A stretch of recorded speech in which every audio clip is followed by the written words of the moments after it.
So good morning, good afternoon, or good evening, depending on where you are. This is Greg Schultz. I'm head of marketing and instantiations, and I'd like to welcome you to our webinar today titled Getting Started with Tonal Tools in VAST. I'll be moderating this event today, which mostly means I'll just be running a Q&A session at the end. So if you have any questions during the presentation, please ask them as you think of them using the questions window, and we'll do our best to answer everything when the time comes. Our event today will be presented by Marian Martinez-Peck and Esteban Maringolo, who have been working on these tonal tools and are the best resources to help get anyone started and to learn more about them. And with that, I'll hand things off to Mariano to get things started.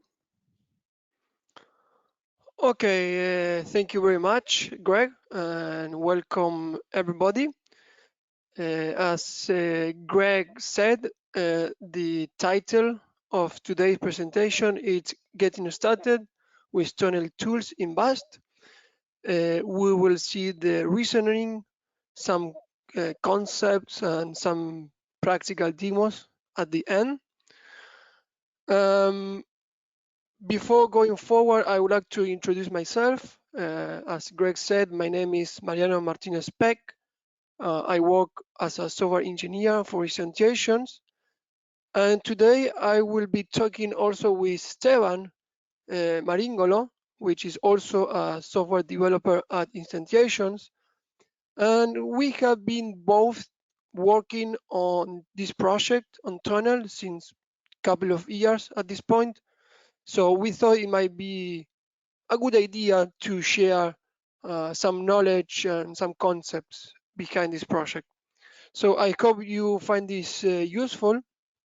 And so let's get started with the agenda of this presentation. So we will start with the why.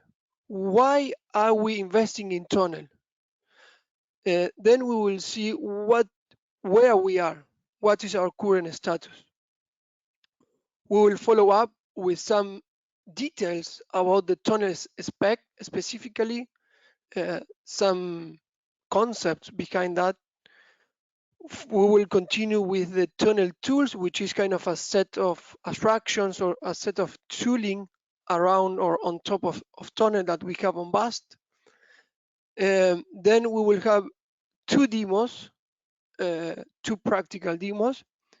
And of course, we will conclude with what are the future steps that we want to do on this project, and the Q&A at the end that Greg already commented about. So starting with the why are we investing in internal tools? And before getting to that question, I think we should first understand what is Tonel. And you can think about Tonel, it's really simple to understand. It's basically a way to export your Smalltalk code, in this case from VAST, into a text-based files on the file system, and then read those files and recreate back your Smalltalk code.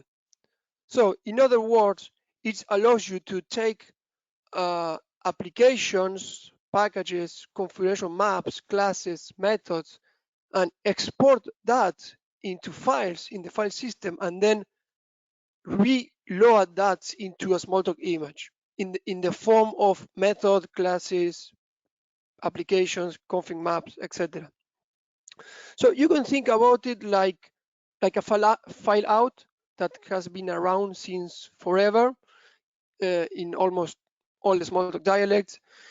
But the difference is that the Tonel was designed not to be used alone, like you put this on disk and you forget, but the idea was that it was intended to be used together with a version control system like Git, for example, in which after you have your files, you then version those files in that system. So with that in mind, Tonel has some advantages over a typical file out. Like, for example, it helps to minimize commit conflicts. it allows you to embed metadata at various levels of the code entities, which are very helpful for versioning code. But that's basically Tonel. It's a file format to do what I said, basically export and import code. Now, in Bast, as I said, we have developed quite a few tools on top of Bast. So that's why we like to call it Tonel tools in Bast, because we not only have the spec cover, but also some tooling. For example, if you are porting code from another Smalltalk dialect, there are some differences between the dialects, like shared pools could be different, the hooks to initialize classes or applications could be different. You may want to have some GUI integration into Bast. So there are a lot of potential tooling around Tonel. So that's why we have developed some tools also. And now we get to that original question of why Tonel. And there's several reasons that we see. The first one is that instantiations wants to continue integrating with modern tools. And we believe that there are really great tools outside of Smalltalk. And Git is just one example of this. So we want to leverage and try to use those modern tools that are powerful and that make sense. This goes in the same hand. For example, when we want to push for having a nice Docker integration or some container deployment, or having a better infrastructure for doing continuous integration, and all those kind of technologies. Instantiation is investing on that, and we believe this is important. And Tonel is just one piece of that vision that we have. Then the idea is to actually augment Envy. Envy is what typical Bast users do to version code, and the idea is to make it better, make it more powerful. And with that, we see a couple of scenarios in which we can make Envy better. The first one is if you really want to use Git as a way to version your code. So you can use Tonel and then Git to version your code. That means you will be using Git and Tonel for creating new versions, merging, going back, releasing, branching, and all that kind of thing. The second scenario, it's what we have seen this in our customers, is to use it as a text-based copy of an Envy library. So the Envy library, it's a binary file, and we have seen customers that they want to have a text-based copy of that library, or a text-based copy of their system, the system code, the source code. And finally, we have also seen customers that are, like most of our customers, they are at the enterprise level, and there is a policy that all teams and units have to satisfy. And that policy could be, for example, having their project on Git.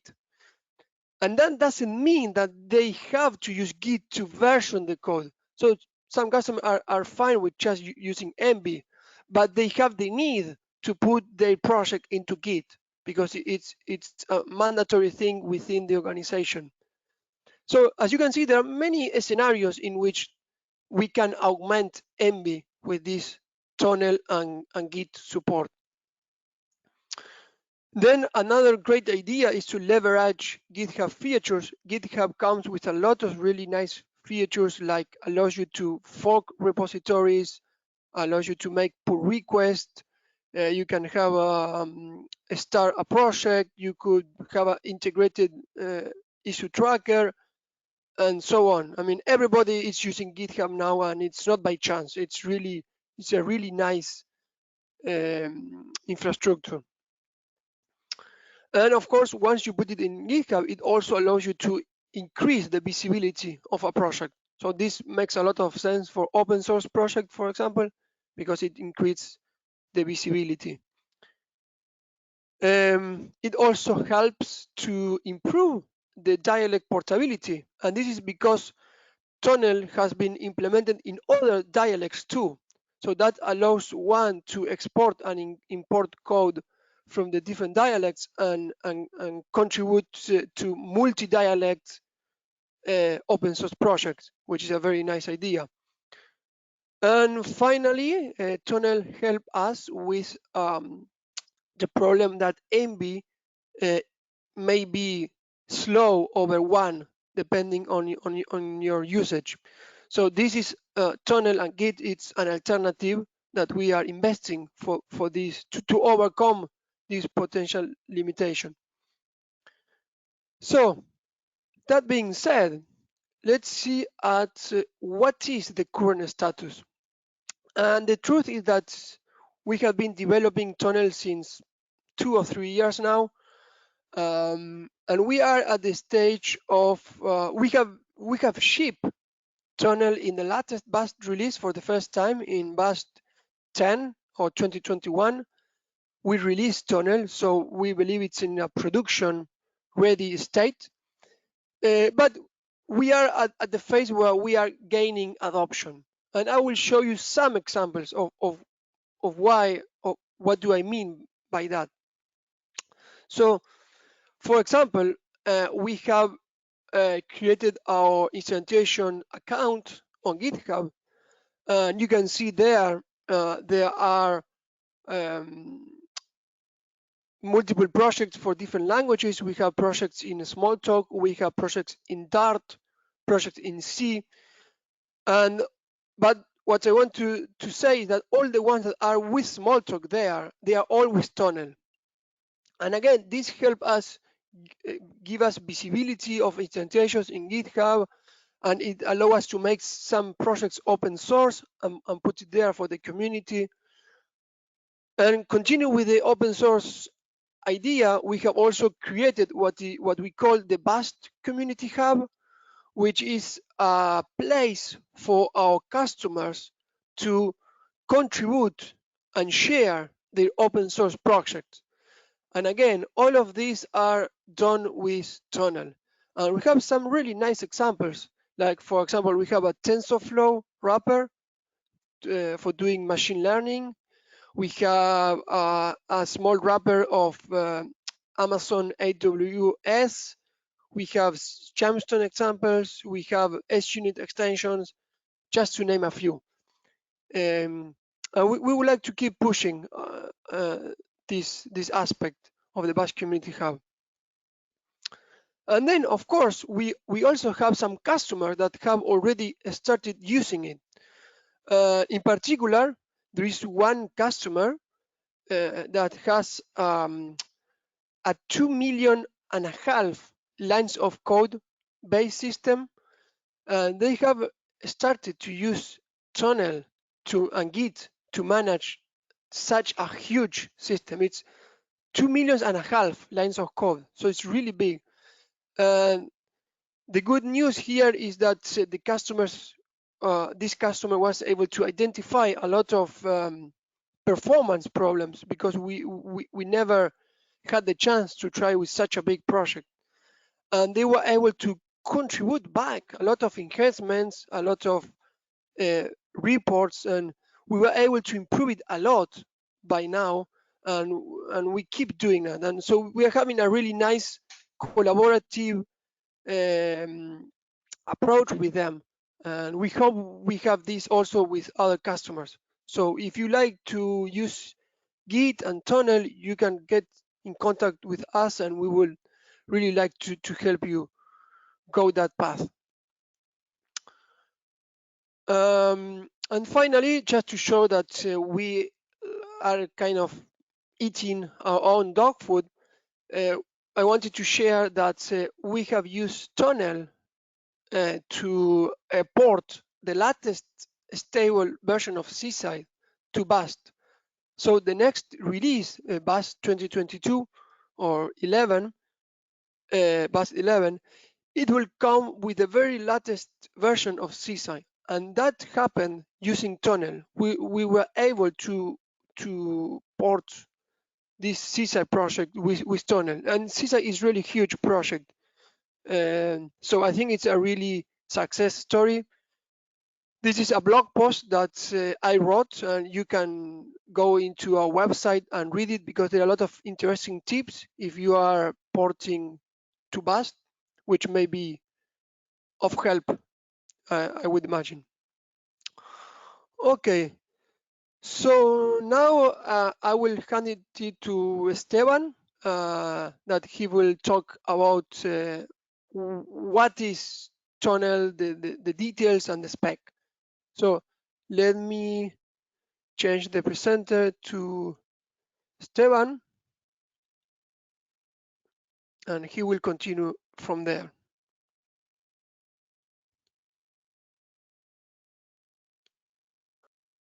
Okay, you can hear me, I guess. Thank you, Mariano. Welcome. Let me close this. Okay.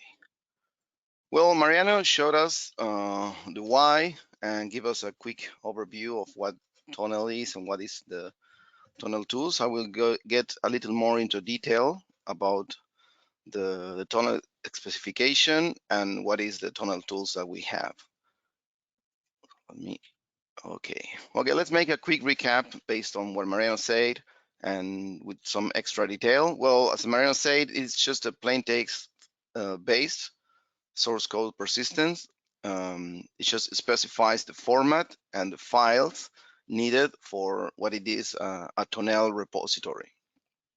It uses its own syntax and parser, but so a Tonel file, it's not pure Stone, but it's a mix of Stone and its own syntax. Stone is, for those that don't know, is the Smalltalk object notation syntax. It's something similar to JSON, but with some extra features for Smalltalk. And Tonel comes with support for these 4 basic artifacts: the package, the class, a trait, and an extension. And this small image basically is the Tonel specification as it was specified in its GitHub repository. It doesn't say much about the specifications, since there was no formal specification other than the first implementation.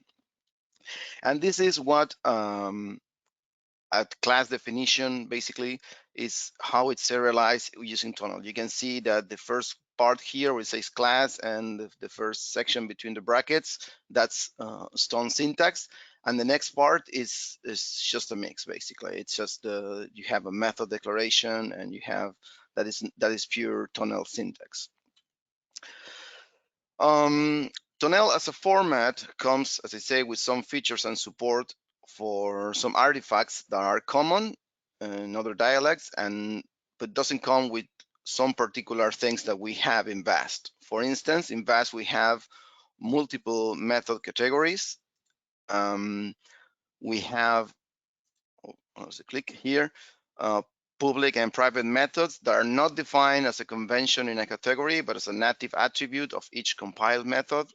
We have application prerequisites. So basically you can have, like say the package specify its own application. In our case, the application specifies that.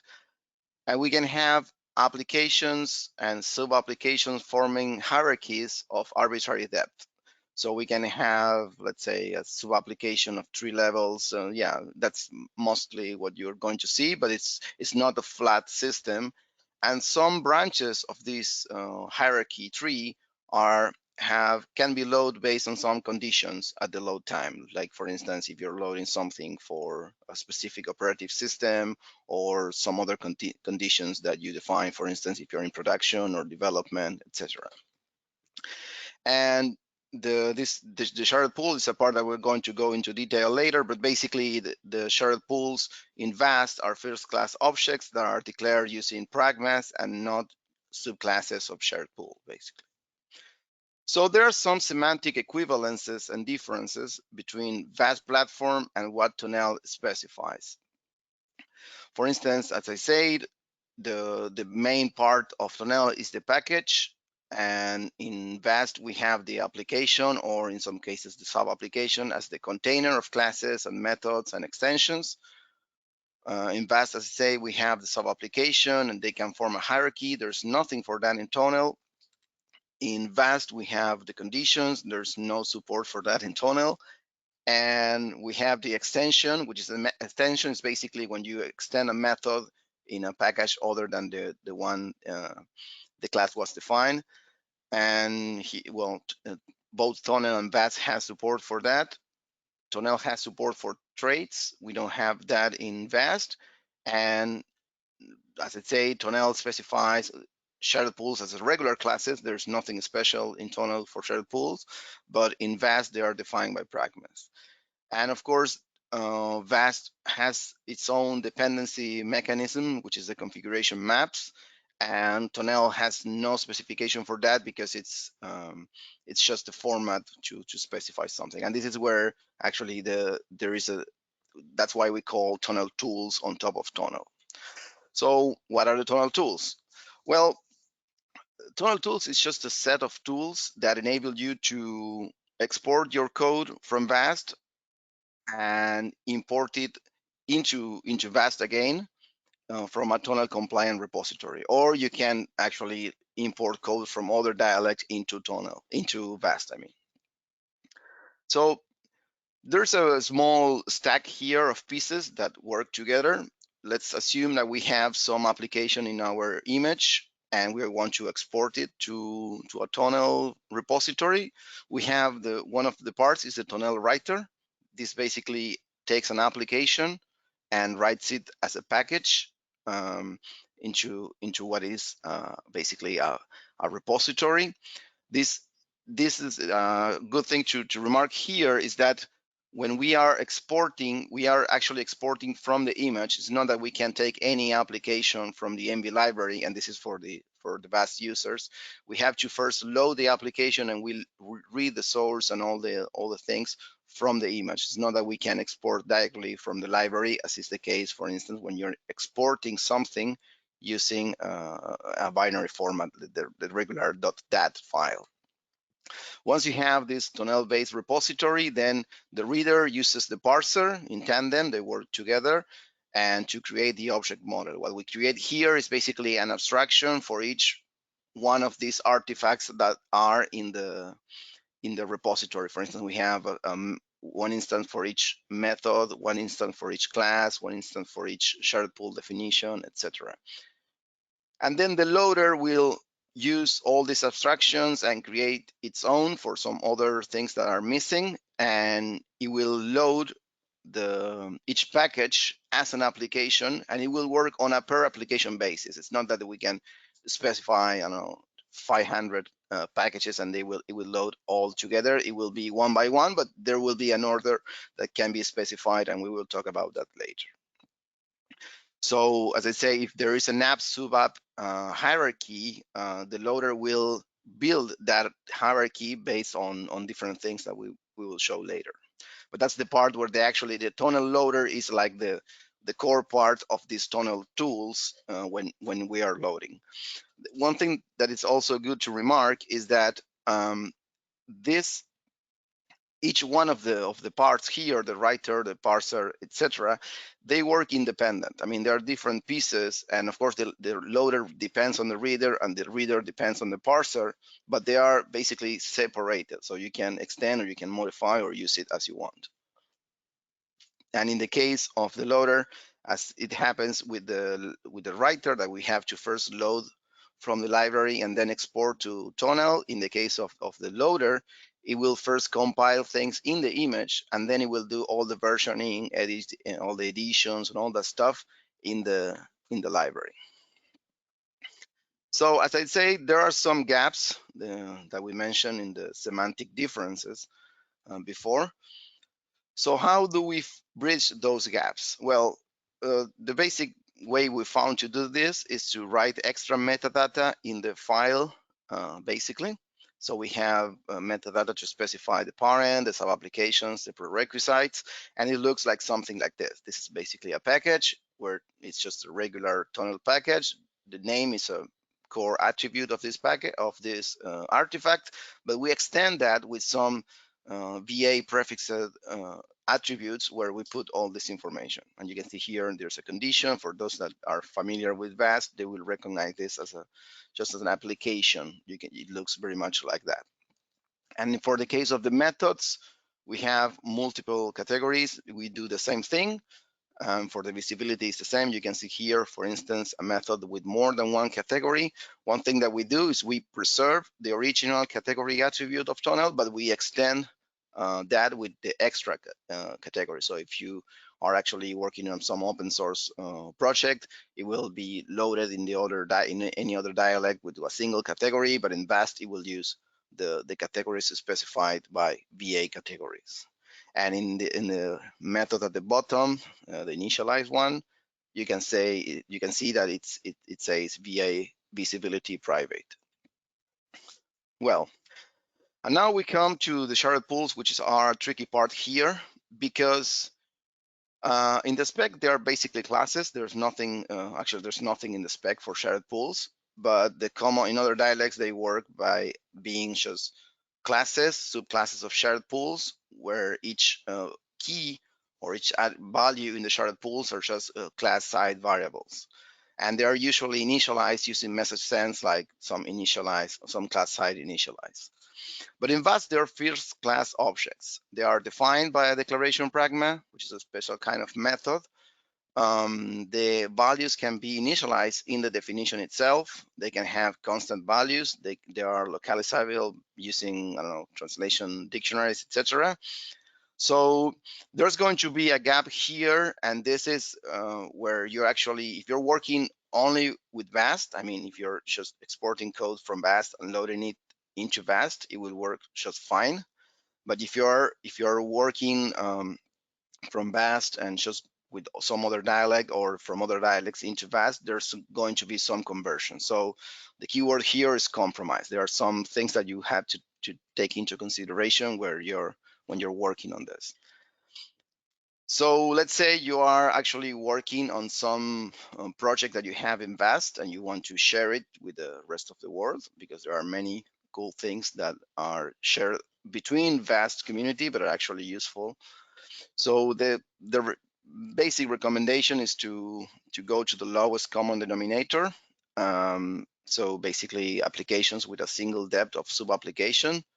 There has to be some naming conventions there to work, or just the extreme version will be applications with no sub-applications. So there will be a one-to-one map of this application to package. I'm talking about the Tonel package in particular. Also, the conditions, that's a tricky part, because so the recommendation is to use always true conditions. It is also applications will load, so no shadows. And this is when you're working outside, right? So all methods should be public, because there is no such thing as a native private method in other dialects, except for, I think Dolphin is the only one that has that. And do not specify behavior in the app or sub-app class. Basically, when in VAST, when you have the container for all your classes is the application, and the application is a class itself. So if you are used to declare that, other dialects might not have that application, and then you will have to do some mocking when you're working with that. And other dialects, when they load that, all the VA metadata that we write, they will just ignore that and basically read whatever is in the spec. So there will be, if you follow the bullet above, the lowest common denominator, other dialects ignoring this VA metadata won't do any harm. But so there's going to be some compromise there as well. Well, as I say, if you're working in VAST to VAST, this will work just fine, because VAST will write and read, of course, the metadata, because it is looking for it.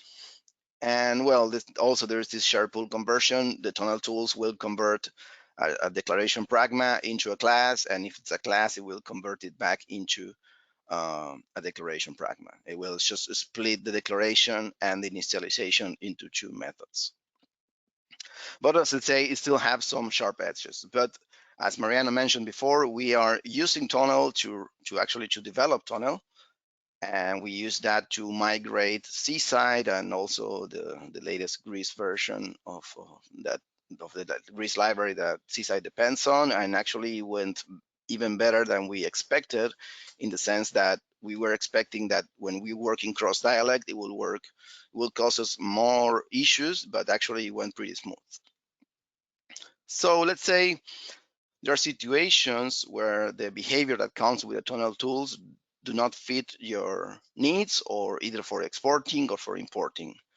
So to make the tools adaptable to your needs, there are different pluggable strategies that the system is basically, the Tonel tools is programmed using different strategies, and you can select which strategy to use, or actually you can extend those and make it work the way you want. For instance, we have one to determine the package dependency. This will specify the load order, the application's prerequisites. This is something very vast specific, but basically it says what are the prerequisites that are going to be set on the application. One is it's created, or it's what's ready to be versioned.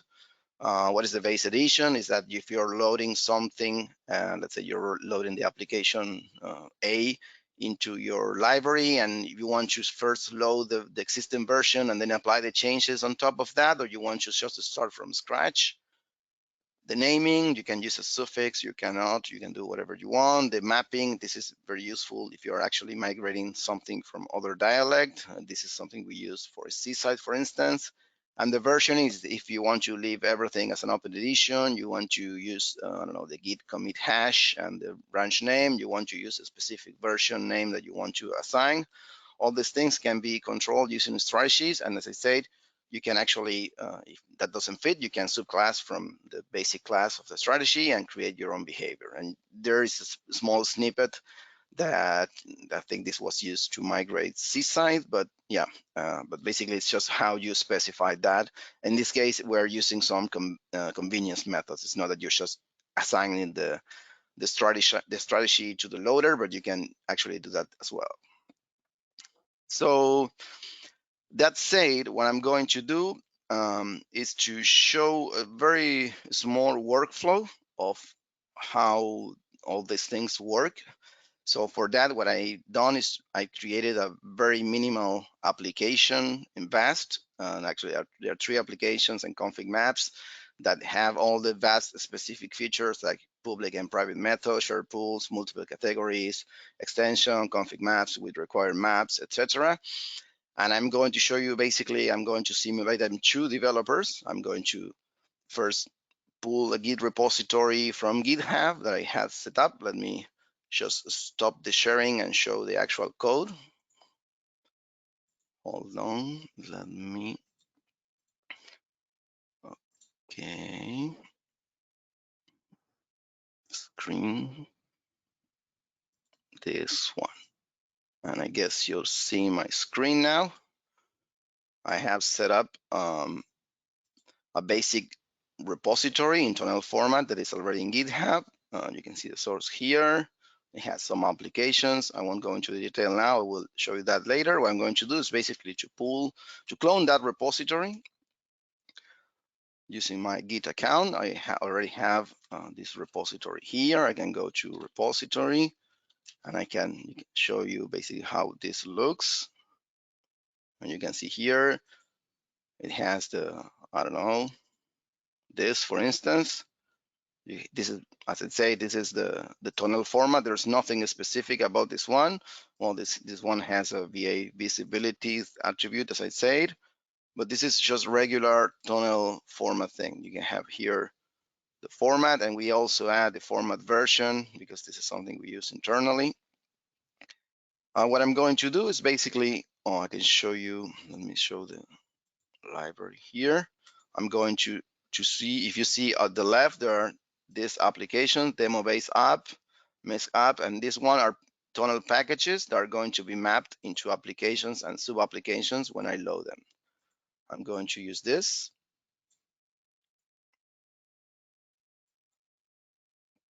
Okay, it is here now. So let me, here I have, basically I just loaded that, and the snippet I used, I specified it to use the Git version. So what I did was basically to version my applications and classes and everything, because I do not use base editions. This means just create everything from scratch, ignore anything that was in the library before. And you can see here it has the commit hash and the branch name, which I'm using the master in this particular example. And for this, what I'm going to simulate is that I have a, let's say, a failing test. In this case, I will run this. This has a failing test that it was very, very basic, just a typo. Let's debug this one. Yeah, it fails. Here. And I accidentally left 10. I know what this has to return, so ignore that. It's just simulating. Yes, I will create a scratch edition. I will resume. The test passes on this image. So what I'm going to do is basically create a new edition of this. I will version. I will just put something. This is not this. Let's say I put fixed typo. Just create a new version of this. One thing that the loader also imported that I didn't show you is that we have an extra artifact for Tonel, that is the config maps file that specifies the config map structure that it's going to be imported in the library. So I'm going to open here the configurations maps. I have demo. You can see here I have this one and demo test. I will create a new one and I will release the loaded. I will version this. This is 1.4. Yeah, it's fine. And what I'm going to do now is basically to export this back into the repository. I will use this one. As you can see here, you can specify which version to export, or you can actually have some convenience one like export the latest, which is the most common use case here. So I'm going to write back to Tonel, or to the file system actually. And you can see here actually the VS Code is telling me that there are two changes files. We'll close this one. Which is the config map change and the demo, the typo I just fixed, which is this.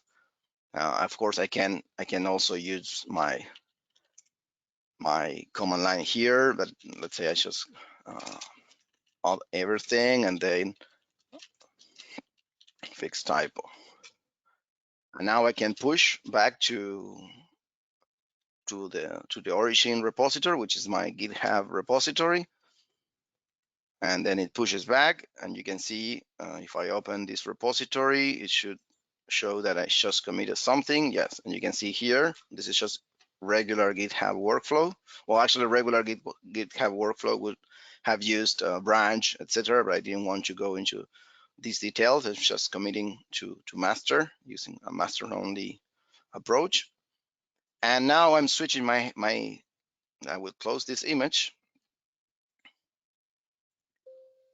And I'm switching hands. If you see here, I already have, this is another directory of basically another copy of the repository. And I will pull. And it just brought basically from GitHub what I just committed. So let's assume I am some other developer in some other location. And what I'm going to do now is just to open the image B, which I have ready for this. And I'm going to do the opposite path as the one I did, but in this case, I'm going to do this not using a code snippet, but just using the convenient UI that we have here, that it works very much like when you're importing from a .dat file. Here I go to the repository, I select the project file, and now this, when I mentioned there is a stack working, there is the parser, the reader, and the loader. Well, here the loader scanned the repository, and then it recognized using the specific files we have for config map. There are two config maps here. I'm going to import them here. I'm going to basically load them. And you can see here, it's just loaded all the things. I will go to the application manager just to see the demo, and you have see I can run the test for this application that I just loaded. And if I run the test, it passes.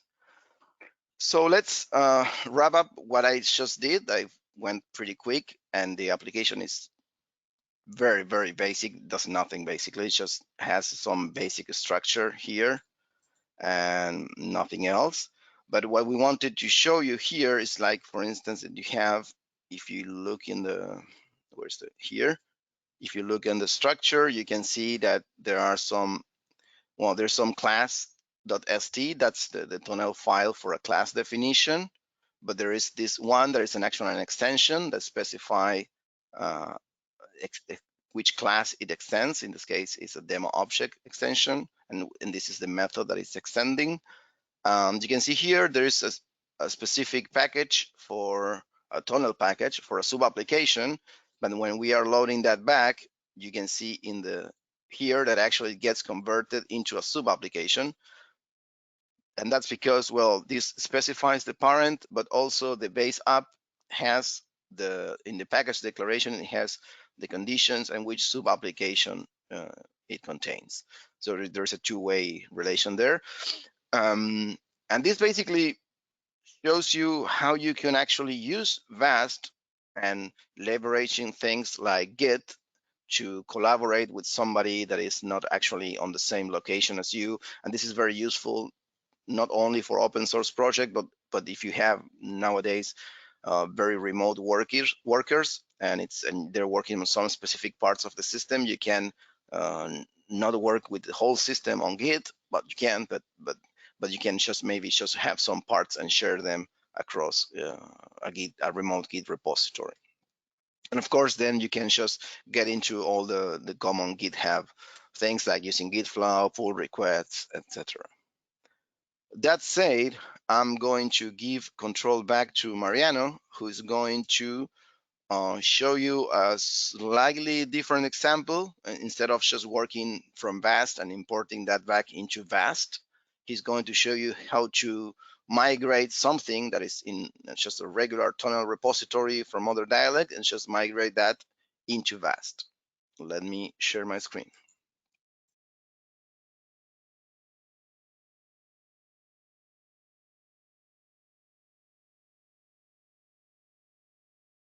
And Mariano now should have the control.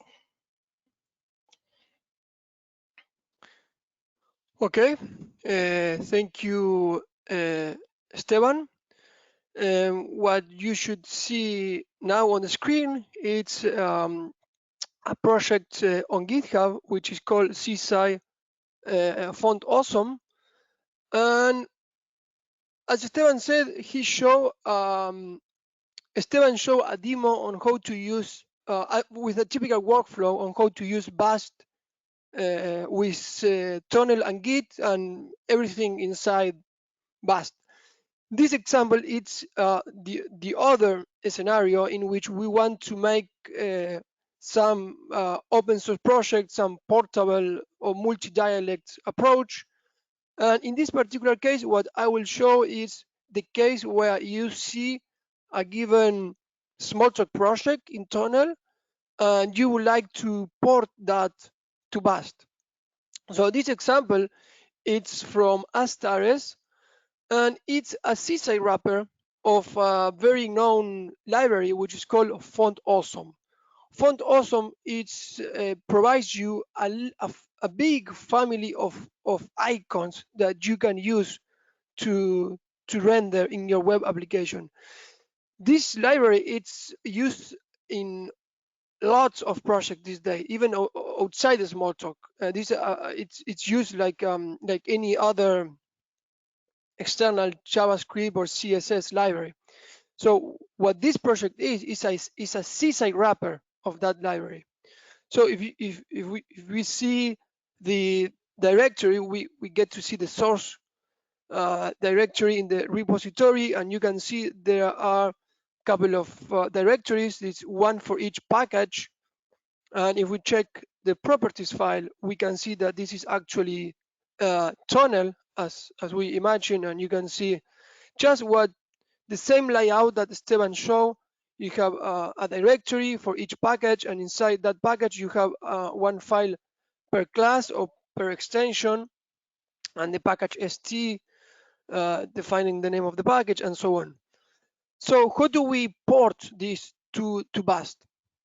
So Here I have the script to do that, and I will explain it. So first thing I will do is I will execute this while I explain.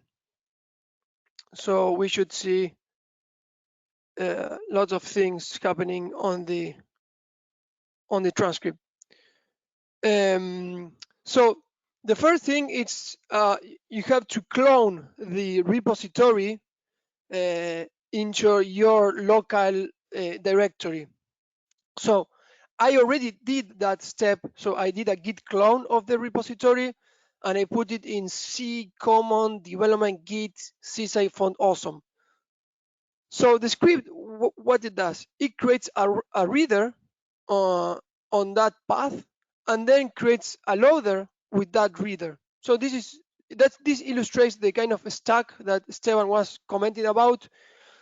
And once I have the reader, all these lines here are what Esteban talked about extensibility and pluggability. So basically, these are all the strategies and all of the configuration that I want to use to make the port. And again, Tonel is very flexible, and we have some scenarios like bus to bus workflow with what Stevan showed, and we could have also this workflow where I am porting code, and that could imply different strategies and different settings. So for this particular purpose, I am doing a couple of things. First, I am saying it to be unattended. So that means I am gonna be headless, no GUI. I am telling the loader to not create versions. I don't care. I don't want to version the application that will be created. I want them just to be an open edition. I want to map tags to sub applications. So this is if there are projects on our dialect that have package tags, I want them to be mapped to Bast sub applications. I also want an app suffix for my new apps. I want to create the hook methods, and this is important because, for example, if you rely on class side initialize that it's available on other Smalltalk dialects, but not on Bast, you need to create these hook methods to automatically resolve that. I want to the loader to don't care what I have in the Embry library. I want to tell it, okay, imagine like I am starting from scratch. So don't do any comparison to investigate what are the changes with the previous version, etc. Just start from scratch. And finally, I am telling, don't attempt to calculate the prerequisites and the dependencies yourself. I am gonna tell you. So I am saying, use package dependency table and use application prerequisite table. So I am gonna tell which are the prerequisites. And that's exactly what I do in these lines here. And forget a second about that. And regardless on how I specify the dependencies, the important bit is here where I actually load the packages. I am telling, okay, load font awesome core test, and for font awesome examples, which, as you can see, there were the three packages that we see in this repository. This one is not necessary for Bast, so we don't import that one. So coming back to the dependencies, there are two kinds of dependencies that I have to specify. The first one are the dependencies within the project. So this is the dependencies between the packages. So for example, font awesome core test depends on font core awesome core. Examples depends on core. And what I specify here allows the user to don't necessarily send the list of app in the correct order. Here you can send this in whatever order, and the loader will prepare the correct order based on the dependencies that you have specified. And then the other thing I have to specify is what are the prerequisites for each app that I will be loading. So for example, Font Awesome Core, I need the prerequisite CSI Core app and CSI Canvas app. because this font awesome core will be adding extensions to classes inside those applications. So that's why these are prereq of font awesome core. The first font awesome core test has a prerequisite as unit and C-side test canvas app. An example has as a prereq C-side component app. So basically, I tell for each package which are the prerequisites. Now, of course, the execution finished long ago, but if we now go to see the application manager, and we see here that these apps have been already imported and loaded. So who do we test if this has worked? Well, one possibility is to run the test, so we can test the application and run the test. And it seems that the ports seems to have worked so far. All the tests are green, so that's great news. And the other thing is that this project comes with a C-side web application as an example that renders all the icons. So you can see here, run the demo locally, and you can start a C-side server, and then you go to localhost font awesome. So what I will do is I will create a C-side server. Let's say I will create a 8080, and I will start the server. So now if I go to localhost, I should see the project. And what do I get? I get an exception. Message not understood. EM file out interface does not understand select. So let's debug this. I should get a debugger in Bast, and here it is. And the problem is that method is answering EM file out interface, and that of course does not understand select. So if you watch at the code of this application, this C-side demo application that is trying to render the icons, it looks like this method would actually have to return the list of compile methods. And in Bast, the way to do that is to use method dictionary values. So that's the way to do it in Bast. And there is also, you can see here, is throwing a warning that begins with is not implemented, and the same goes with ends with. So this is because in Bast, the message is called begins with sub collection, for example, and the same with the ends with. This is end with sub collection. So now I will save the method, resume, and let's see if now it's working. And here it is. Now it is working. So now we can see the C-side demo for this font awesome application. And here you can see all the list of icons that come with this project. And here I wanted to say two last things. One thing is that I think it's really important what I show with the debugger, because I don't want to make a false impression. I mean, Tonel is great to have a way to a cross dialect way to move code from one dialect to another one and to make cross dialect projects. But the fact that you have a way to interchange the code, that doesn't mean that the code that you are moving is portable. The code that you are moving has to work in both dialects. Otherwise, there is nothing Tonel can do about those differences. So just keep that in mind, because it's not that because we have Tonel, it means that you will be able to just take any random project and it will work automatically.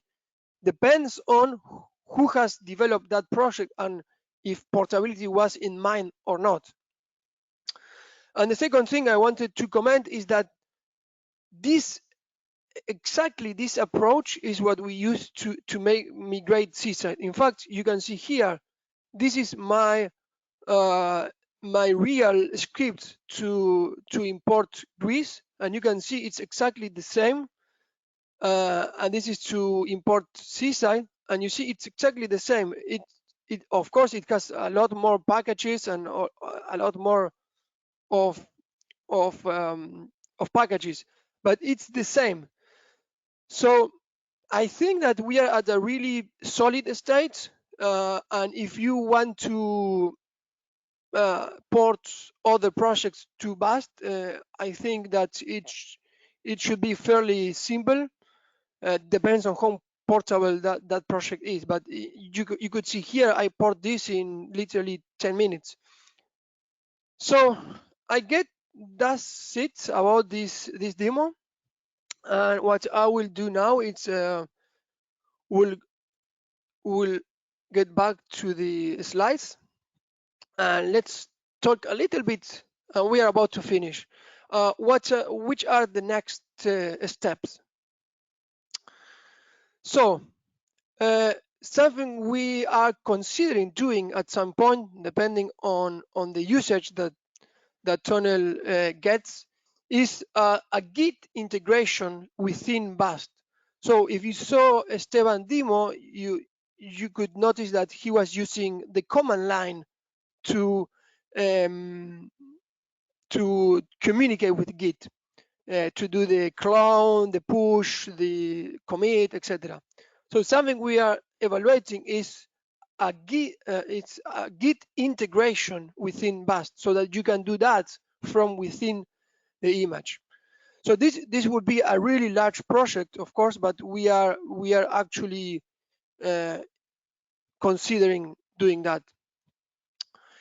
The next one is to have a way to directly export and import from the MB library, because right now we are going through the image. So if you want to export something, that apps or maps need to be on the image already, and when loading, we are going through the what is called the class builder that builds all the MB records and so on. And we would like to bypass that and do that work ourselves. So this is quite a project as well, but this is something we would like to investigate at some point. Next is migration tools. This has been mostly asked by customers, in which they would like a way to take the whole history of an application, of a config map, and run a script that automatically commits and makes kind of a commit per version kind of thing. So that's something we would like to work as well. Optimizations, we have actually done a lot recently because of this customer that I told you about, but I'm sure some more are about to come, I imagine. But so far, we did already quite a few. And finally, while we have our own vision and roadmap for this project, ultimately, we also like to pay attention to our users. So we will take into account all the issues, feedback, and everything that is being shared to us, either from the instantiation's GitHub or via support channel or any other means. We will try to accommodate Tonel to our user needs. And that's it. We got to the end. Thank you everyone for attending. I wanted to comment that there is a lot of documentation online. We have tried to document this project quite a bit, but we would like to hear if you have feedback or questions. We would really like to hear about. And that's it. I hope you enjoy. All right, and with that, we'll start the Q&A session. Thank you, Mariano and Esteban, and we'll start here at the top of the list. So first question is, and this is pertaining to when we were talking about the tonal technology stack, you know, the different pieces of tonal. And this question is does the writer only write out what's loaded in the image? Yes, the question is yes. It currently has to load what's in the image in order to write it to export it basically to a file format. So you cannot load something that's not in the image. I mean, you cannot export something that's not in the image. I don't know if that answers. I mean, it's very concrete, the question, but maybe the question has some other reasoning behind, and I will happy to hear it. Okay, all right.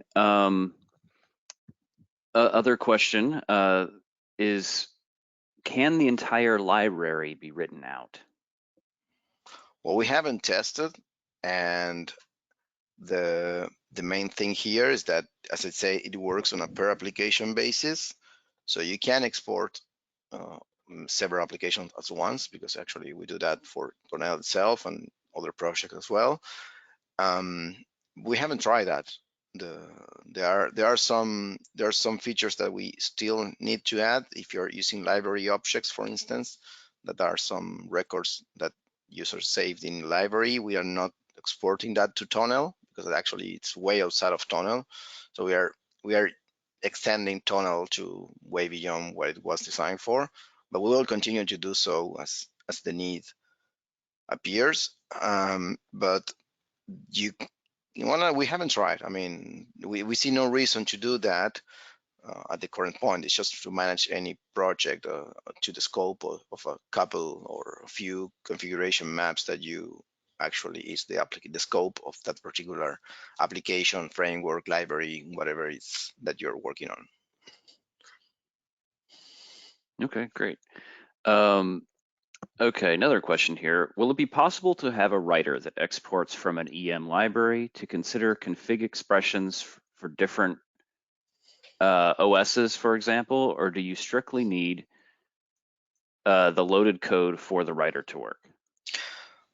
Well, that's almost the same question as the previous one, and at the current point, we need to load the code. But as we said, we want and actually are exploring options to do that directly from the library, because when you have load expressions or conditions to load some code, if you, let's say you are in Windows and you want to export that particular config map, it will only export what is loaded. So when you load it basically in the repository, there won't be any application for the operative system or the applications for that operative system that weren't loaded, because basically everything that is a shadow application or shadow configuration map is not going to be exported.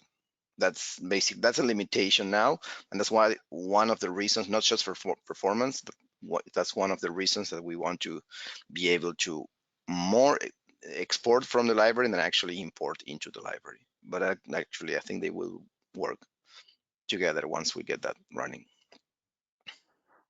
Okay, great. This question was related to basically community projects that were, you know, have vast as the base code base. Let's see, it says, in the slide it says, do not use app sub-app classes for metadata. Does this mean that methods like loaded and removing will not be readable in other dialects? How should we deal with this?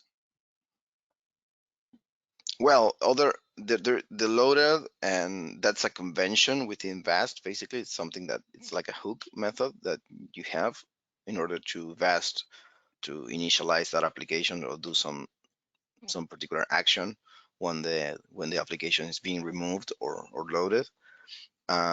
So if you have to that, you will have to map that to whatever the other dialect or the common thing, if you're just having something that's multi-dialect, to whatever it's used. For instance, Seaside has has initialized on many of the classes, and class side initialize. And what we're doing is there's a particular thing that Mariano showed, and it's specified in his blog post. But basically, what it does is that we create the hook methods in Vast just to call that initialize. So actually, you don't have to rewrite your code.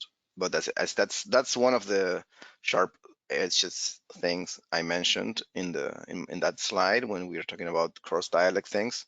There are semantic differences or conventions, and you have to be sure that you're using a common convention. That's it. There's nothing special in loaded or in on a class side initialize. It's just a convention. But that wouldn't be the thing is that in some applications, and when I'm talking application, I'm talking the application class itself. Some people just implement a lot of things for that applications as if it was a utility, let's say, pattern. So this class will have a lot of behavior, and then when you, let's say, you want to share that cross dialect because you want to be able to use that project in Vast and in other dialect, then other dialects don't have the application or the sub-application application hierarchy. So you have to mock that somehow, but it will be actually, the other dialect will likely not follow the Vast convention. Hope that answers the question. Okay. Next question is related to the Seaside port. I think related to the blog entry to some degree. What was the source of the Seaside code you migrated to Vast? So Want to answer that, the source code was the canonical Seaside repository. So if you go to Seaside ST on GitHub, this is basically what we port. Oops, what happened? Oh. So if you see inside Seaside ST organization, there is the project Seaside. What we port is this version 3.4.4. So you can see the actual release that we port. But something we have to do, if you go to see the Seaside code on GitHub and you go to see the repository, and here you have the packages. If you see the packages, they are actually on a different format, which is not Tonel. So this is because Seaside is using another file format that is not Tonel, that is called file tree. So something we had to do, and that's explained in the blog post, is that we had to first convert the Seaside repository to convert from file tree to Tonel, and then once we have the Tonel, we were able to port that. And I guess that answered the question. Okay. Next is, I think you mentioned it before, but after importing two versions as you did, are they related somehow to an EM library level, or are they just new versions without references to each other? And I think believe that's pointed to me. Yeah. That one's to you, I believe. Well, I mentioned in one of the slides this concept of a based edition strategy. Just for the sake of simplicity, what I did here was to just show the simplest case, that is start from scratch. But if you're, let's say you have your code in your image and in your library, and you just export something to GitHub, somebody makes some changes and you want to integrate those changes back, the default behavior is to look for a base edition. What is a base edition? Is the edition where the changes are going to be applied into. So in my case, I say to do not use any base edition, and because I don't have that application loaded in the image, then it's going to create a new application from scratch. So what you're going to see when you go to the library and see the editions or versions for that particular application is two entries that are not related. But if you follow, let's say you actually apply changes because it's not meaningful to start from scratch, but when you're just changes a few methods or a few classes, then you're going to see the actual tree of dependence or history of where each version was created based on some other version, basically, as in any regular vast application. So in that sense, if you work using the defaults or whatever default suits your needs, you're going to see the history as you do regularly if you were just creating a new edition using the user interface, making your changes, and then just releasing and versioning it. Okay. All right. All right, so the next question is a bit of a multi-part question, and this only applies to Vast. So basically, we'll roll through the questions, and we'll kind of go from there. I tried Tonel in Vast 9 and had problems loading code back because of who the user was. Were these problems resolved in Vast 10? Can you ask the question? Sorry, I didn't hear it correctly. Yeah. I tried Tonel in Vast 9 and had problems loading code back because of who the user was. Were these problems resolved in Vast 10? And if it's something where we need more clarity, we can take it offline too. But no, I think that yes. In my example and the way I work for the most part, given the kind of things I do with Vast, I work as a library supervisor. But as many users know, the MV library has different users. So what we are, yes, we changed that. I don't remember exactly in which release. I think it was in Vast 10 that was already released. If it was not Vast 10, there are a few other releases that are going to be in Vast 11. But yes, we added support to changing when we are creating the users just to honor the rights of the basically that were defined. okay. So yes, if you want to test that, I mean, we did extensive tests with that because that was something. The initial part of the loader was based on the Monticello importer, and the Monticello had support for that, and we actually didn't initially integrate that into the Tonel loader, and then we integrated that back, and yeah, it should be working now. But I will be happy to hear if it's not. I mean, not happy, but I will better find the bug before I release. Okay. Next question in this series is: do we have to start with closed config maps, or start or work with closed config maps? No, it's not necessary. I mean, Esteban showed in his demo. Esteban showed how, for example, when he made the change, Esteban went and created a new version of the config map. I think it was 1.4, and then he version, and then he writes to Tonel from there. But that's not necessary. You can export from open editions, from anything, an app or a config map. You can export from open edition. You don't need to version before exporting. And the same goes for importing.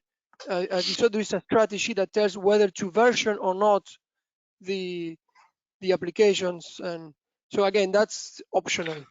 Yeah, and there is of course here like the workflow that is specified by Vast, in particular if you've been using the MV library for years, is pretty straightforward, and once you get used to that, it's very useful. And now it might be the case that if your canonical version of some application is not inside the library but outside, you don't need to actually version anything, because when you export, let's say, an application and all its classes, the version name actually doesn't go out. Well, it goes, but just an extra data. And when you load back, you can specify which version you want to use when loading it back, or to not use a version at all.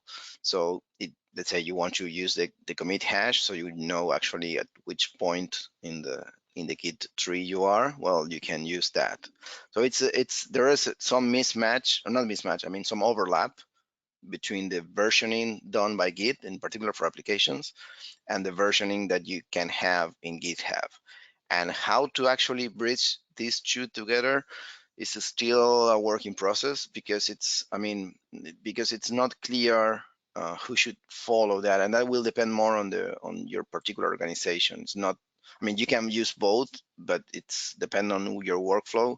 You might have several versions with the same name. It depends on how you work, but it's not a limitation. It's more just the way of having this extra versioning system outside of MB. That's the main issue here, where there's this overlap. Okay.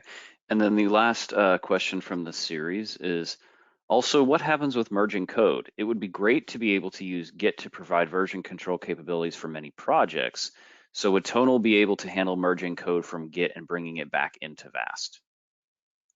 Yes, that's one of, I mean, I think with merging, I mean, Smalltalk is very powerful because we have objects, not just dead code on files, but you can actually use the file-based merging of Git or any tool that uses Git.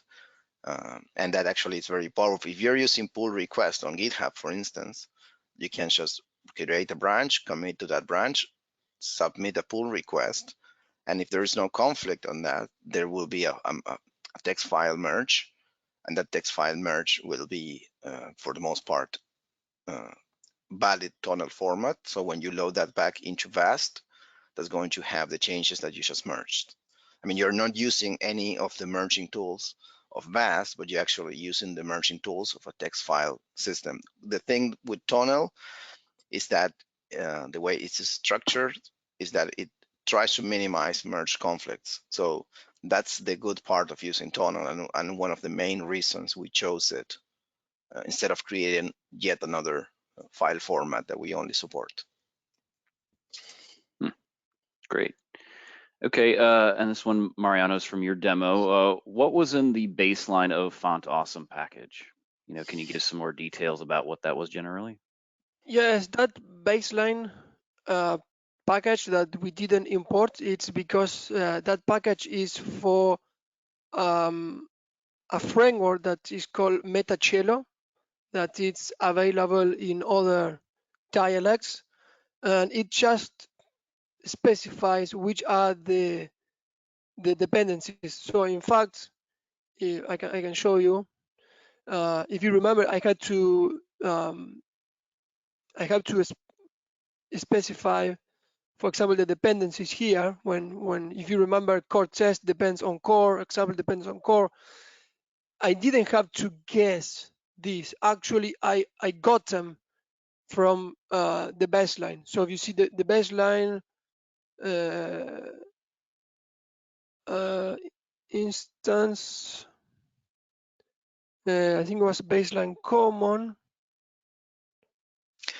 Yeah, No, but I am sorry. let me add something to this. The thing is that the baseline is a feature of Metacello that is a dependency management framework, basically.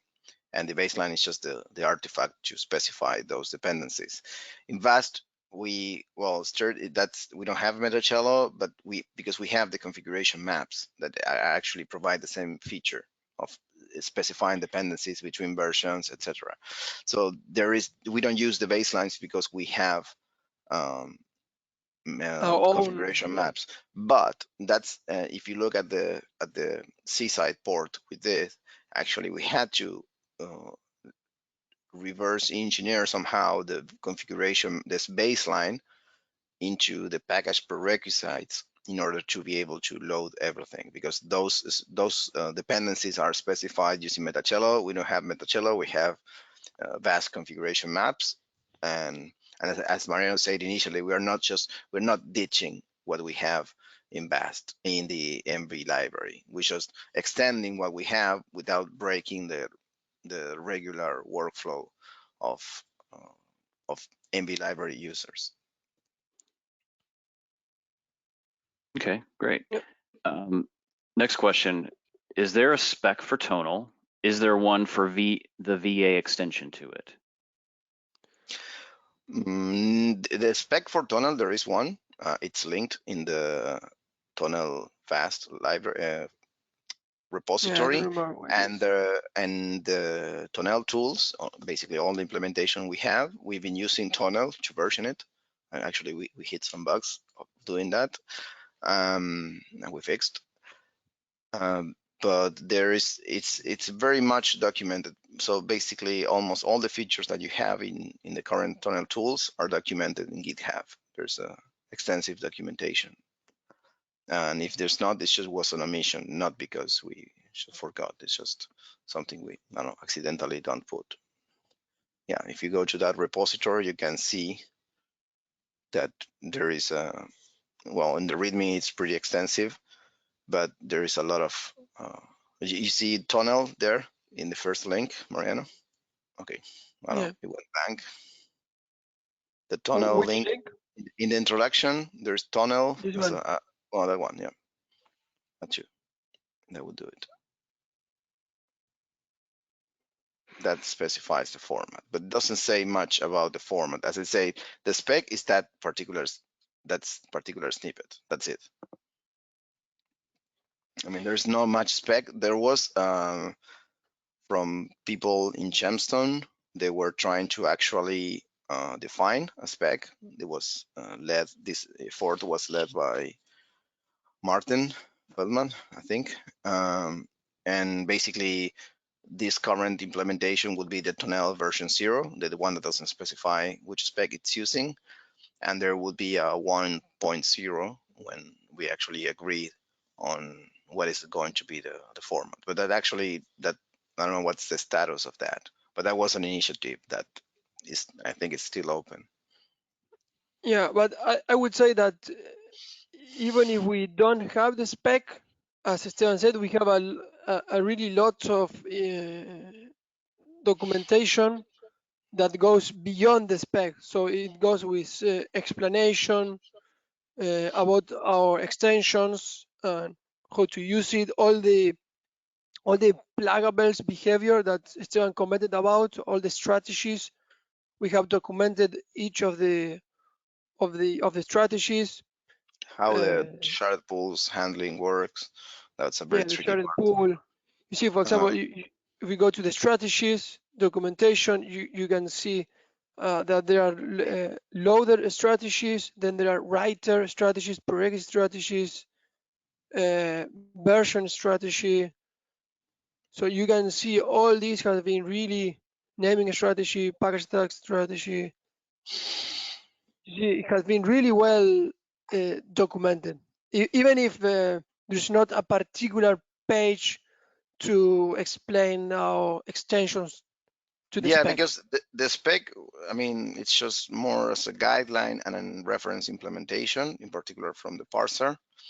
The parser was initially, I don't remember, yeah, I think it was implemented.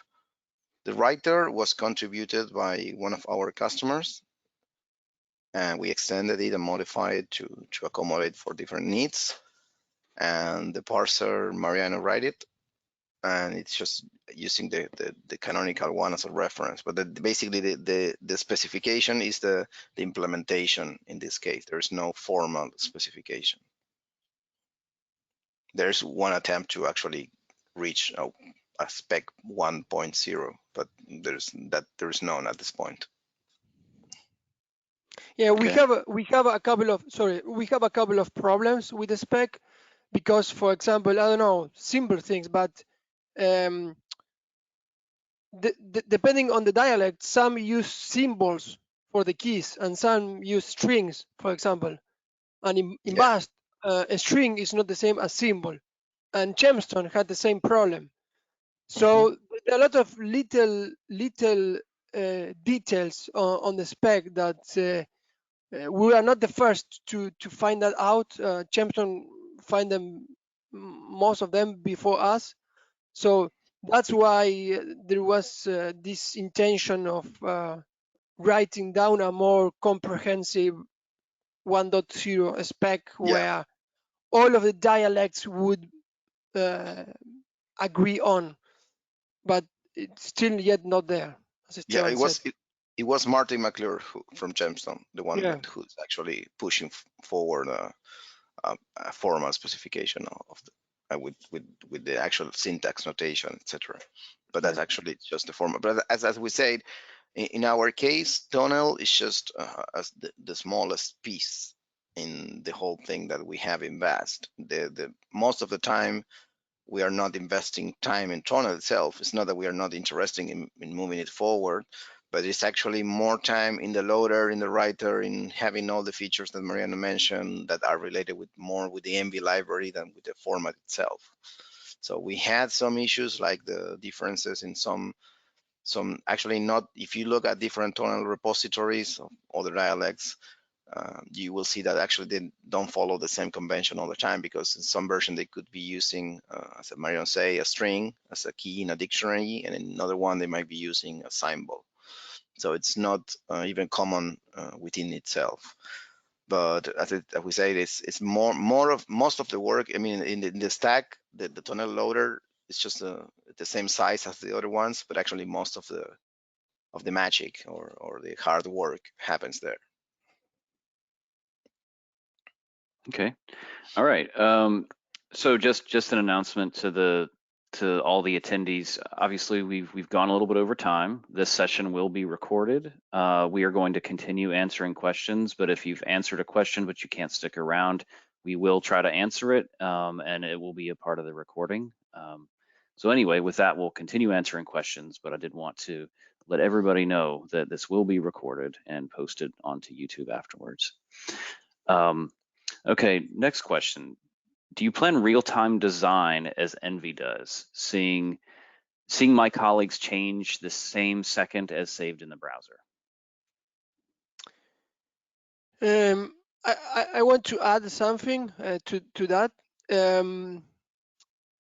And the reality is that investing on having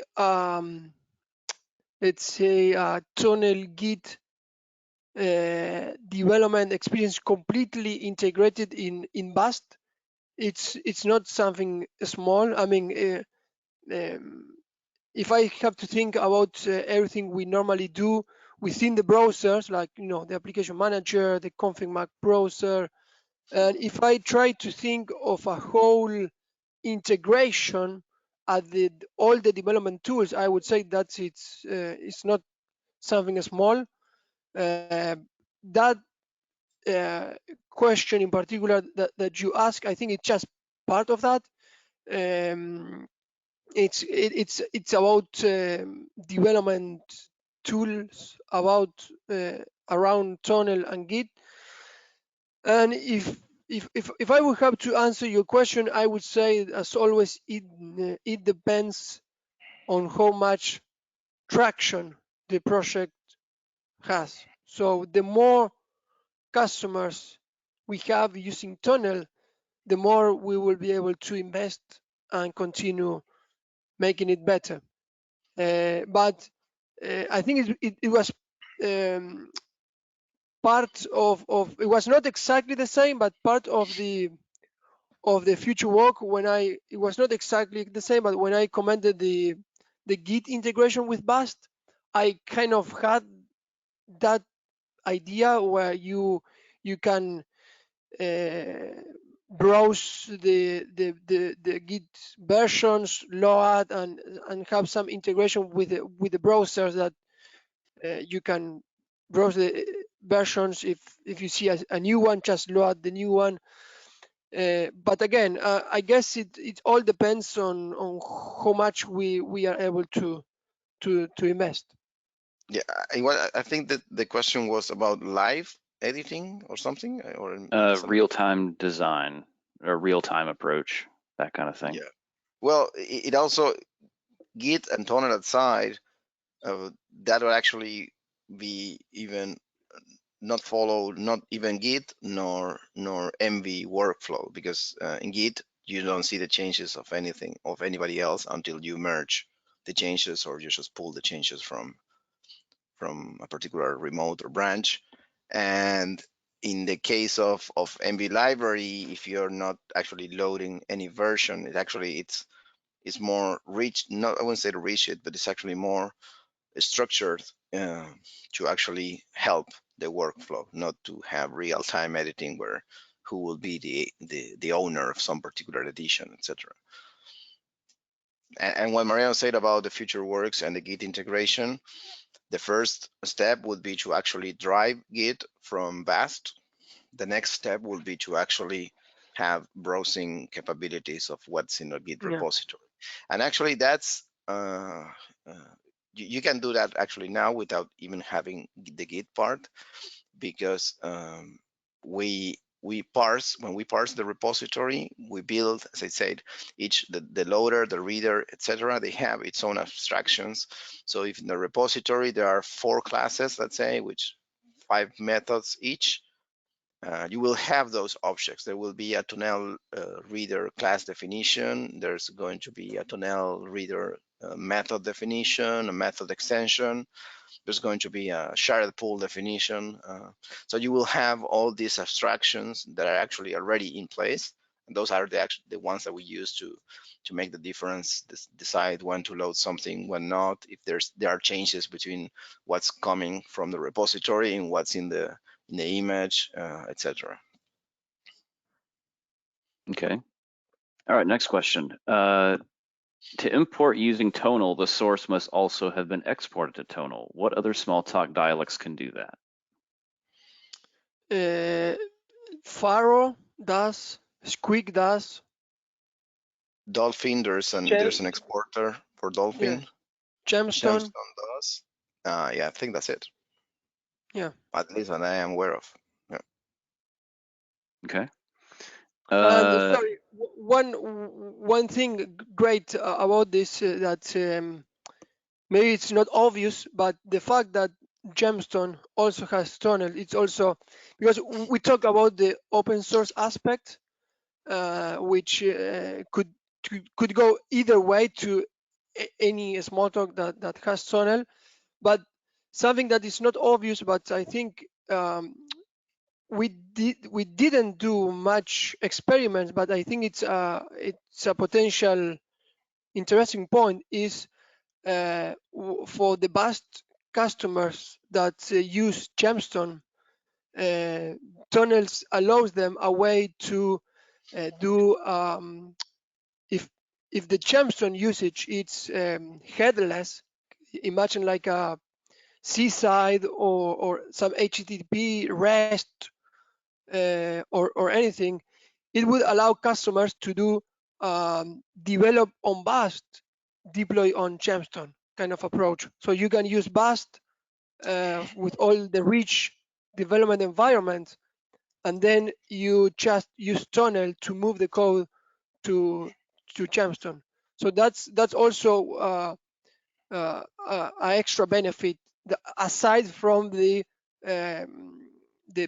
open source aspect or portability aspect. So I think that's also very, very nice. Okay. Next question is, I noticed in one of your demos, imported applications were not open editions. When does it leave editions open, and when do imported editions, and when are imported editions closed? And when do where do the names come from?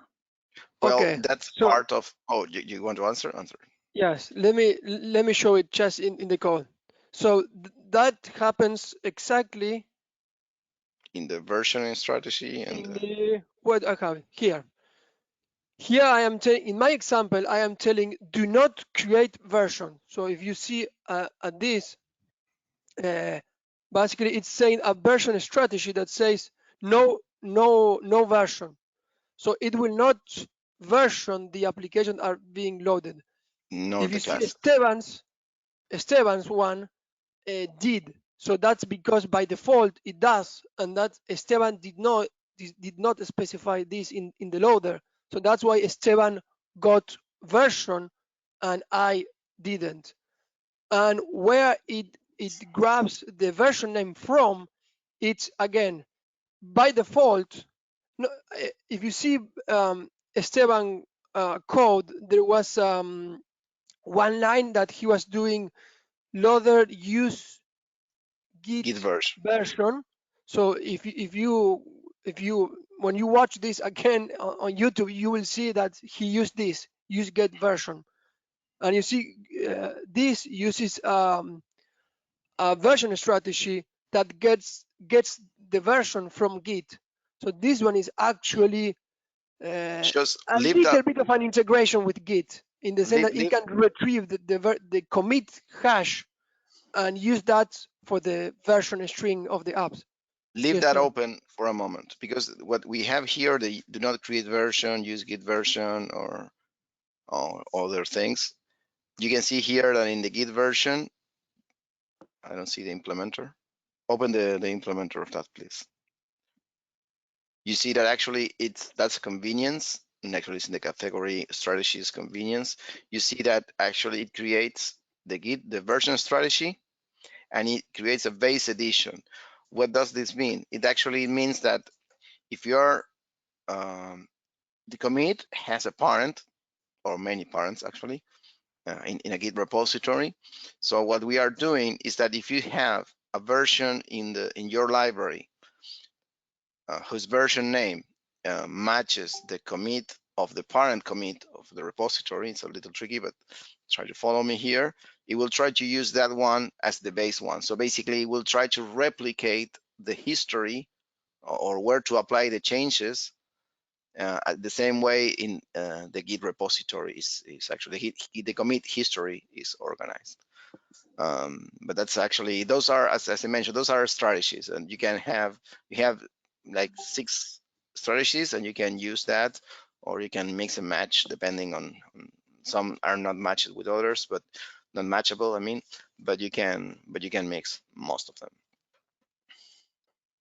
And that includes the naming of the version. There's one that you specify what version name you want to use. Just to say, I want to use 1.5. Okay, that's the version name.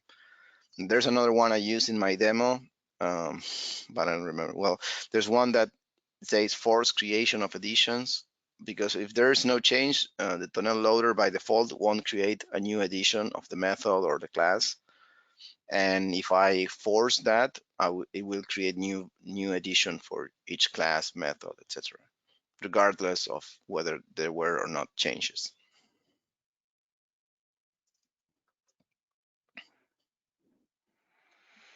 Okay. All right, next, exporting code in the demo, the editor noticed 2 files changed. When exporting, does it rewrite the whole directory or only write the changed files? It's a setting, but it rewrites what you chose to export. There's a setting to clear the repository directory as a whole. I mean, not the repository, the sources directory, because the Tonel is a format, but also it's a format of repositories. Specifies what is the sources directory. So there's a setting in the writer to clear the sources directory before exporting, or you can just leave it as it is, and it will export only the applications that you just created, and then we'll only delete the directories for those applications. So it's not that it will modify only, let's say, one file for a particular class, but because the writer works on a per application basis, it will just clear that directory. But the thing is that as you notice, what I did in my demo was actually to export everything, not just a particular application. And the way Git works, because it just makes a hash and compares the hash of the file, it just detected that only 2 files changed it. So it's not on the performance side. Yeah, you might say that you're exporting things that you don't need, but our unit of work is the application. So we have to export as a whole the application. Okay.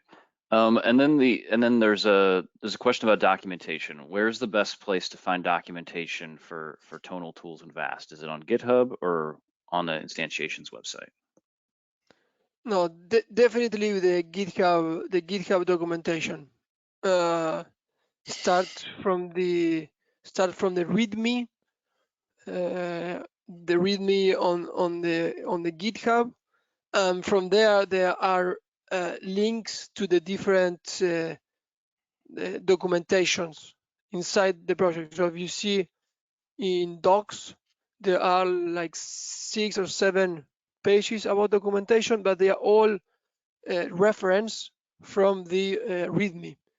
So I would start with the README. I would start by experimenting with a small project, something like what Esteban did. In fact, we can put the Esteban's demo in GitHub if you think it makes sense.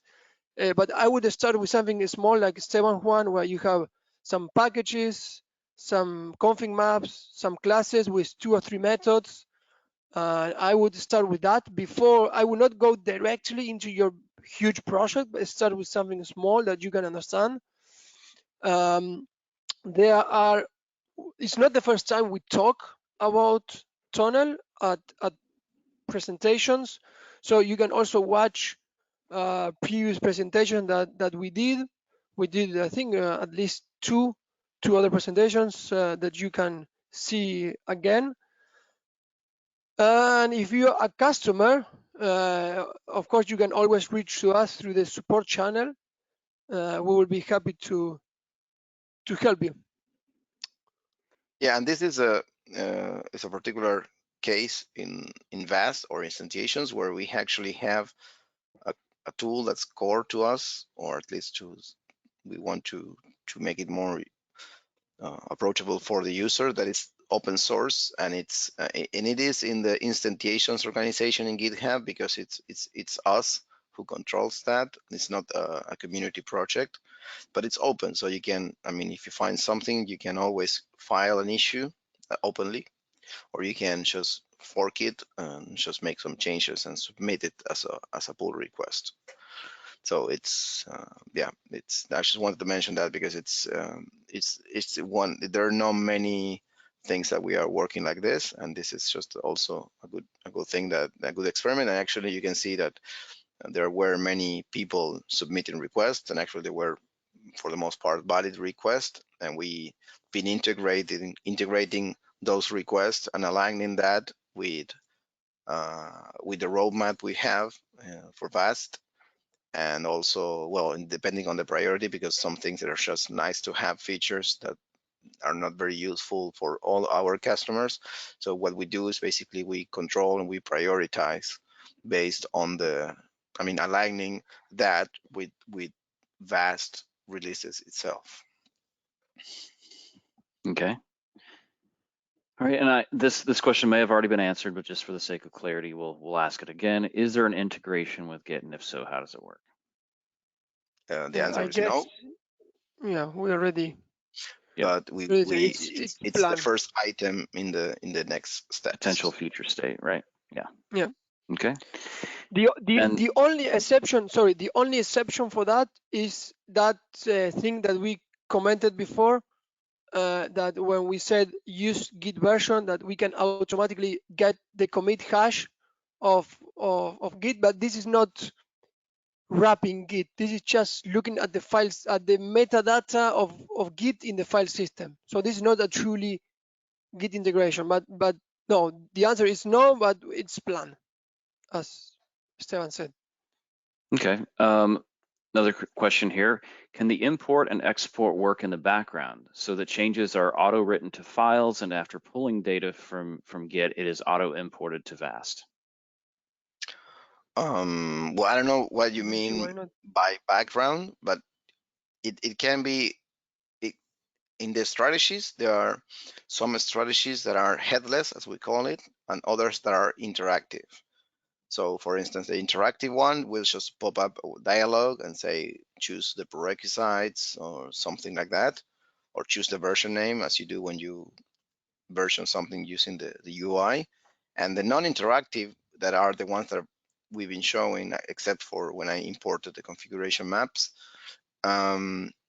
they can run in the background. Of course, you can just put something to write, and yeah, unless you now it will work. Yeah, I mean, in some very edge case, I'm just thinking as a developer, But yes, if you can just say, okay, write all these files to disk, and it would work. And as Mariano showed, he was loading this font awesome project, and he actually forked that so it doesn't block the main UI. And he was just doing something else meanwhile, and it will just create all the applications in the image. And this is, again, just to mention that it creates the applications and all the classes in the image. If we manage to actually just go straight into the library, it will be even better, because actually that will be really in the background, and then you can just import all the code in the library, and then load it when you want. Okay, sounds good. Please comment on how Metacello, Monticello, Tonal, and Vast Tonal are currently fitting together in the broader picture of the Smalltalk community. That's a good question. We started with, we chose Tonel because we didn't want to create another format, and so we have a 15 standard. Actually, we are the only ones using it, so we tried to go with something that was used by the broad community. And actually, there was some approach. Metacello is not being replaced, but for those that don't know, Metacello is a dependency management thing that works in Faro and in Gemstone mostly, as far as I know. That was written by people in Gemstone, and they're replacing that with Rowan, which is another thing. And we thought about integrating Rowan into VAS. So basically, we leapfrog Metacello and go to the latest thing. But we haven't done that because there were no demand for that at this point. Yeah, But and by then we didn't even have Tonel working as it is, so we still had to do the first step, which is having Tonel working properly before thinking on the package dependency mechanism. So yes, we evaluated Rowan for quite a bit. We had meetings with Dale Henrich. We talk, we discuss about it. But back then we were not even yet able to do Tonel. So we had to first finish Tonel.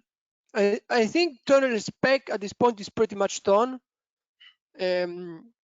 So I would say that it's a really interesting point. What the question, and I think that's something that we can certainly add for the at least in the roadmap. I think it's a really good question. We need to have a way to resolve project dependencies. So let's say you have a config map that depends on another config map, but it's outside of your library. So like when you use Metacello and you put HTTPS GitHub, and Metacello takes care of cloning locally, and so I think that's something we at least I certainly want to explore. And we did it at the beginning. It was not a good time to do that, so we roll back. We focus on finishing Tonel and what our customer needed. But I think it's a really good point, and I would like to have that in the roadmap. yeah. But Metacello works basically on Monticello, and the Monticello with Tonal is just another source for Monticello repositories. But as I say, there are some semantic differences that actually we should discuss more. I don't think it's going to be Metacello. That's why we wanted to go to Rowan directly. But Rowan, it's as far as I know, is only being used in Gemstone. So we will maybe have to regroup and see what's the status there and how we can make it fit with the best specific things. I hope that Okay. answers the question. Yep. All right. Next question, Mariano. This one might be one for you. Is it possible to backport the tonal tools to older versions of VAST? At this point, is certainly possible. You will need to do a couple of things. Tonel uses Stone serializer, so you need to be sure not only Tonel it's working, but also the Stone serializer. The other thing is that we have a place where we are using the new OS process framework for BAST 2021, which is a really good framework for launching process. You probably, hopefully, you saw the previous presentation about it. So you will need to change that to use the old ABT program starter to do the same thing. But of course, my recommendation would be to upgrade if you stay, and because now you might be able to make it work Stone and the ABT program started, but sooner or later you will find a wall that you won't be able to easily overcome. For example, once we start doing a Git integration, that would be pretty complicated to backport. We are not thinking on backward portability. So when we are developing Tonel, we have started with 10.0 in mind, with bus 10, and we are not thinking on backward portability. So again, I guess it could be possible, and I know one customer that did that temporarily because they are actually upgrading to bus 10. But my recommendation is to upgrade, of course. Yes, I mean this. It's even if you backport, we are thinking about backporting. Yeah, not way back, just maybe 9.2 or yeah, Yes, thinking not about very much. 9 or Yes, I mean there are no, something like that. we're not using anything fancy in Tonel, in the Tonel tools. I mean, other than Stone, and in the new one we use the OS process framework. But actually, we started developing this in 9.2, but it now comes as a feature, as a supported feature by citations since 10.0. And so if you are in 9 point anything or anything before 10, it's very likely you are on your own. I mean, because we support it since 10.0. Yeah, and also it won't allow you to have a collaborative approach with us because you will be on a backport with patches, and it will be really hard for you to contribute back potential enhancements. For us, it will be impossible to give you support. So yeah, I guess we are clear. Yeah, if you look at the repository, there is a particular release that says this is the last release compatible with 9.2, 9.22, I think it was. Yeah, because in From 922 we did an early preview, which was not part of the. It was not shipped with 922. It was just a preview that you could load on 922. But the first bus version where Tonel was officially shipped, it's bus 10. Okay. Let's see here. Next one, and we're getting near the end of the list, so thank you to everyone who has held on to hear the answers to these questions. It's much appreciated. Will VA Tonal preserve private attributes from other systems? It depends what you mean by private. I mean, now we have support for private methods. That's the only thing that is private. But if there is a metadata that specifies that something is private and we can just keep that metadata in our system, I don't see why we couldn't be just preserving that. But we are not aware of anything. I mean, we are not in implementation, let me rephrase it for the third time. In implementation, we only consider methods as private or public, because that's the only thing that we have that can be private or public. This person came Uh, back to clarify. They said like VA asterisk Yeah, attributes. let me, yeah, so just to be extra clear here, because we kind of allow, we kind of refer to that in this slide. So all the BA attributes, when we write, we write those BA attributes. Now let's say that goes to Faro, just to say other Smalltalk. It goes to Faro. Faro reads that.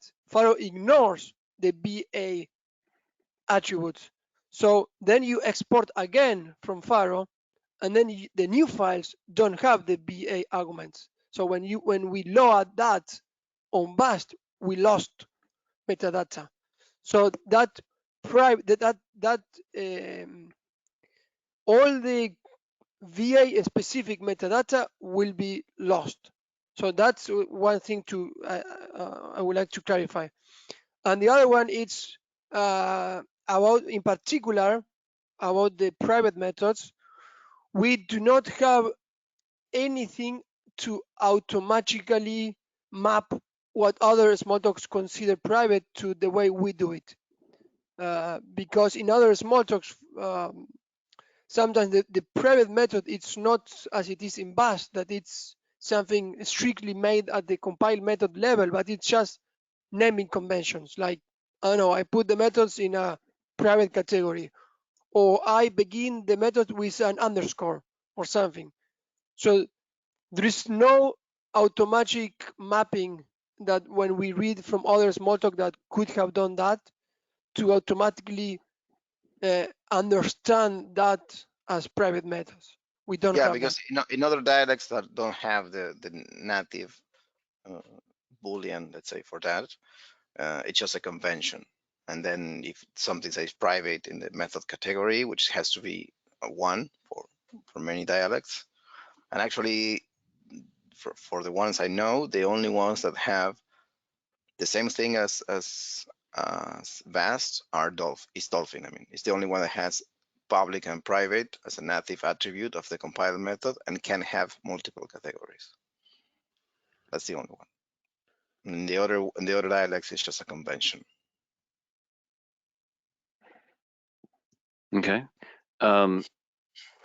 Is with VA and working with Tonel, how is metadata handled? Like, will you lose metadata in any sort of transition? Yeah, well, it's basically what Mariano said. If you're exporting to when we export from VAST, we write the metadata. When we import into VAST, we look for that metadata. But if you import in other dialect and the other dialect doesn't preserve that metadata, then the metadata is gone. That's why in the community project tips, I suggested to use the lowest common denominator, which is basically, I mean, the one-to-one mapping given the Tonel artifacts is to have one application maps to one package. We have implemented in one of the latest releases, that's not the one that we shipped with 10.0, is a way to convert sub-application into package tags. Basically, we fold all the sub-applications into the parent application by means of modifying the class category of the classes. It's a little tricky, but that's something that we used. And we actually went the two ways, and we didn't find any change. So basically, we took, let's say, Grease from the canonical repository. We imported that into VAST and created, let's say, Grease core app and many subclasses, and then we wrote that back, folding those sub applications into package tags, and there were no changes when you compare that back. But as I say, there are a lot of manipulation when you're using that. So now what we are using is just Tonel as a format. You just have to think of that. It's just we are adding features on top, and we do whatever we can with the current format, and if there's something we don't have, we try to annotate it with some metadata, but other dialects will ignore it. Okay. All right, so we have a few questions left. We are at the 2-hour mark of this event, so I think we're going to call it here. We will follow up with those that have asked questions directly with email, just to kind of continue the conversation.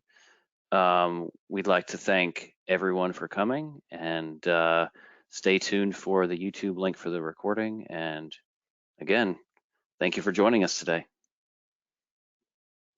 Thank you very much to Okay. all. Bye.